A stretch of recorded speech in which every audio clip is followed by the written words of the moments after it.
আমি ঘুমাচ্ছিলাম, এখন ঘড়িতে বাজে প্রায় 5টা। তা আমার বরকে আমি ঘুম থেকে উঠে দেখছি ও আমার পাশে নেই। তা বললো, আমি ফোন করলাম, ও বললো আমি বাজারে গেছি।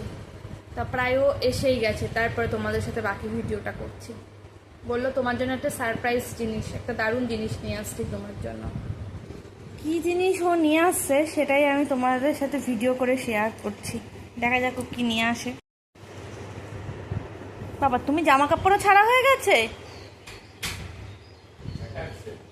তো তুমি আমার পাশ থেকে উঠে কোথায় গেছিলে? স্পেশাল আইটেম নিয়ে আসবে, স্পেশাল আইটেম। কি আইটেম নিয়ে এসেছো আমার জন্য? কি স্পেশাল দেখি? কি আছে বলতে পারো নাকি? দেখো আগে। তো কি? দইয়ের মতো, বাট দই না, এটা হচ্ছে রাবড়ি। খেয়ে দেখো। বা, তুমি আমার জন্য রাবড়ি নিয়ে এসেছো? টেস্টিংটা করে দেখো কেমন খেতে। Thank you সোনটা।